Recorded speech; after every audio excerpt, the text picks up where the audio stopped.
आज electrical info में हमारा टॉपिक है टेस्टिंग ऑफ इलेक्ट्रिकल आइसोलेटर्स और डिस्कनेक्टिंग स्विचेस। तो आज हम इलेक्ट्रिकल आइसोलेटर की टेस्टिंग के ऊपर बात करेंगे कि इसकी टेस्टिंग हम कैसे करते हैं। तो सबसे पहले इलेक्ट्रिकल आइसोलेटर जो है वो उसके बारे में बता दूं, ये नो लोड डिवाइस है, यानी जब इसमें पावर नहीं होगी सिस्टम में या करंट फ्लो नहीं कर रहा होगा तब ही हम इसे ऑपरेट कर सकेंगे।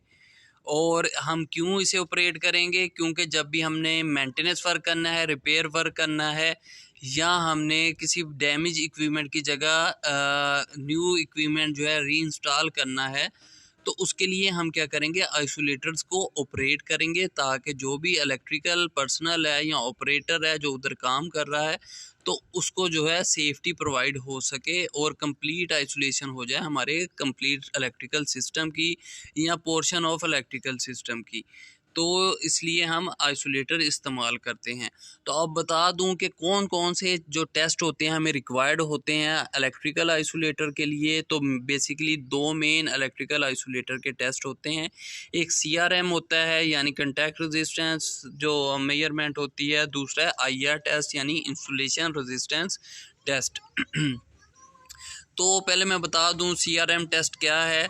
तो बेसिकली जो हम CRM टेस्ट जो प्रोवाइड करते हैं उसमें हम ये इसलिए करते हैं ताकि हमें पता चल जाए कि जो हमारे आइसोलेटर्स के कंटेक्ट हैं वो हेल्दी हैं कि नहीं है, और उसकी एबिलिटी है कि नहीं, कि वो जो करंट उसमें से रेटेड करंट फ्लो हो रहा है वो कर सकता है कि नहीं है, उसे रेजिस्टेंस तो नहीं प्रोवाइड कर रहा, और उसकी जो है कंडीशन कैसी है।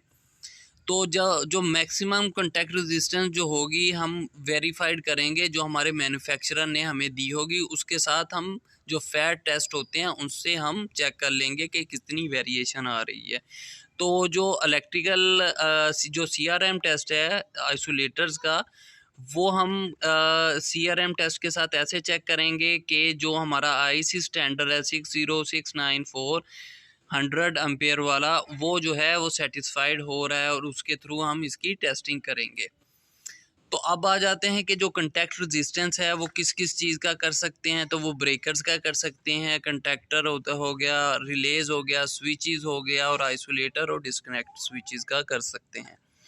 तो इसका जो पर्पज़ क्या है, जो हम CRM टेस्ट कर लेते हैं इन चीज़ों का, इन कंटैक्ट्स का जो हम करते हैं वो क्यों करते हैं, उसकी वजह ये होती है कि जो भी हमारे कंटैक्ट्स में प्रॉब्लम होंगी वो हम डिटेक्ट कर लेंगे। जैसे कि अगर लूज़ कनेक्शन होगा तो हमें रेजिस्टेंस ऐसी मिल जाएगी कि हमें पता चल जाएगा कि कोई मसला है, तो हम उसके जो लूज़ कनेक्शन है वो टाइट कर देंगे। अगर कोई टेंशन आ गई है हमारे नट बोल्ट पे या कनेक्टर्स पे, उनको हम सही देखेंगे। इरोडेड रस्टेड कॉन्टैक्ट सरफेस होगी तो उसका भी हमें पता चल जाएगा, और कॉन्टिमिनेटेड और करोडेड कॉन्टैक्ट्स का भी पता चल जाएगा। इन सब की वजह से रेजिस्टेंस ज़्यादा आएगी, तो जिसकी वजह से हमें पता चल जाएगा कि हमारा जो सिस्टम है उसमें प्रॉब्लम है। तो हमें इन कॉन्टैक्ट्स को जो है वो अभी क्लीन अप करना है, या उस हिसाब से हमें इनको मैनेज करना है ताकि रेजिस्टेंस कम से कम आए। तो अब आ जाते हैं कि टेस्ट करना कैसे है। जब भी हम इलेक्ट्रिकल टेस्टिंग करते हैं तो सबसे पहले जो है हम इक्विपमेंट को विजुअल चेक करते हैं। उसके बाद जो इंस्ट्रूमेंट होगा जो जिसके थ्रू हमने चेक करना है इक्विपमेंट को, उसको उसका डाटा लिखते हैं। जैसे इक्विपमेंट यूज होगा उसका नाम हम लिखेंगे, फिर कैलिब्रेशन डेट बहुत ज़रूरी होती है, फिर मेक ऑफ इंस्ट्रूमेंट होगा, फिर सीरियल नंबर भी लिख देंगे। उसके बाद जो है जितना हम एम्पेयर करंट अप्लाई करेंगे ताकि जो हमारी रेजिस्टेंस आएगी कॉन्टैक्ट रेजिस्टेंस उसको मेजर कर सकेंगे। तो इस तरह एक उसका ग्राफ आएगा जो जिससे हमें पता चल जाएगा जो हमारे क्लैंप जॉइंट या जो हमारे जो कॉन्टैक्ट है वो उसकी कंडीशन कैसी है, हेल्दी है कि नहीं है। तो मोस्टली ये होता है कि ये जो है लेस देन 5 माइक्रो ओम आना चाहिए, जिससे हमें पता चल जाता है कि हमारे जो हैं जो हमारा इक्विपमेंट है वो ठीक है। तो जैसे आपको नज़र आ रहा है राइट साइड पे एक इंस्ट्रूमेंट है जो टेस्ट इंस्ट्रूमेंट है CRM का। तो उसके ऊपर दो आप देखें ये नोब्स हैं, एक रेड है और एक ब्लैक है। ये जो है करंट को अप्लाई करने के लिए है। रेड वाला C+ है और नीचे वाला C- है। इसी तरह जो स्मॉल नोब्स हैं रेड और ब्लैक है, रेड जो है वोल्टेज की है V+ की, और जो नीचे वाली है ब्लैक वाली वो V- की, और जो ग्रीन वाली है ये जो है हम अर्थिंग के लिए प्रोवाइड करते हैं ताकि किसी किस्म का भी इलेक्ट्रिकल शॉक हमारे जो ऑपरेटर को ना लग सके।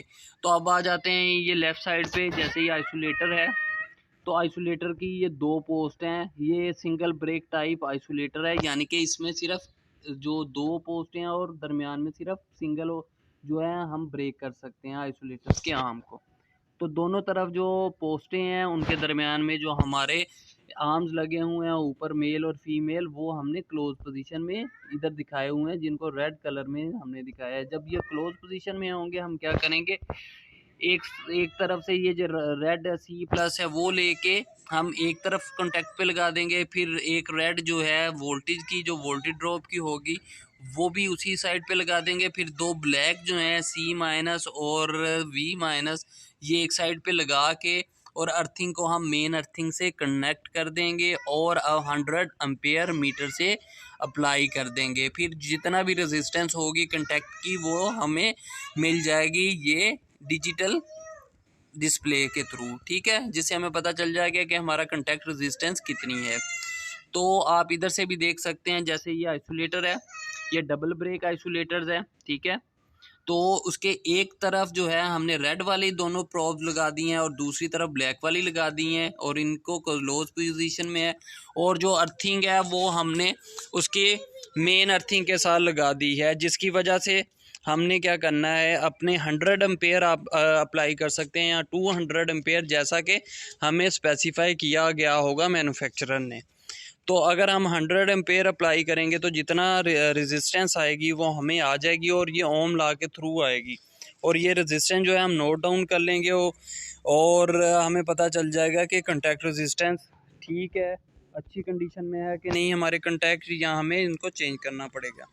उसके बाद आ जाता है जी इंसुलेशन रेजिस्टेंस टेस्ट। ये भी बहुत ज़रूरी है, आलमोस्ट हम हर इक्विपमेंट का ही करते हैं और ये जो है हम IR टेस्टर के थ्रू करते हैं, जो डिफरेंट कंपनीज़ के हो सकते हैं, जैसे मैगर वगैरह के भी हो सकते हैं। ये पोर्टेबल होता है और ओम मीटर की तरह ही काम करता है। इसमें हम क्या करते हैं, जो DC वोल्टेज है वो अप्लाई करते हैं और जो हमारे पास जितनी रेजिस्टेंस आएगी उसको नोट डाउन कर लेते हैं। और ये मोस्टली 1 गीगा ओम से जो है ज़्यादा आनी चाहिए। 1 गीगा ओम एक नॉर्मल हम लेते हैं, जिसमें हमें पता चल जाता है कि हमारी जो इंसुलेशन है किसी भी इक्विपमेंट की वो अच्छी है और हम इसे जो है फर्दर हम इस्तेमाल करते रहेंगे। कि अगर हमारा इक्विपमेंट पुराना भी हो गया लेकिन इंसुलेशन अच्छी है तो इट्स मीन के वो हमारा जो है इक्विपमेंट अभी वर्किंग कंडीशन में ही रह सकता है।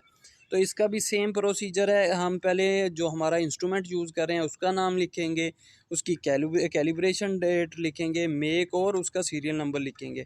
और इसमें हम क्या करेंगे, 5 kV अप्लाई करेंगे वोल्टेज जो हमारे इंस्ट्रूमेंट होगा IR टेस्टर, और उसे 1 मिनट तक स्टैंड करेंगे। जितनी भी रीडिंग आएगी उनको हम नोट डाउन कर लेंगे, वो हमारी इंसुलेशन रेजिस्टेंस आ जाएगी। तो अब ये फिज़िकली बता देते हैं कि जैसे ये हमने मीटर है, इसकी जो रेड प्रोब है वो हमने नीचे इसकी बॉडी के साथ लगाई है और इसकी एक पोस्ट पे पहले रेड ऊपर लगा दी है। जैसे आपको रेड जो है प्रोब ऊपर के कंटेक्ट पे लगा दिया और नीचे ब्लैक के साथ लगा दिया, जो बॉडी होगी जो अर्थिंग के साथ कनेक्टेड होगी। फिर हम 5 kV अप्लाई करेंगे 1 मिनट के लिए, जो रेजिस्टेंस होगी उसे नोट डाउन कर लेंगे।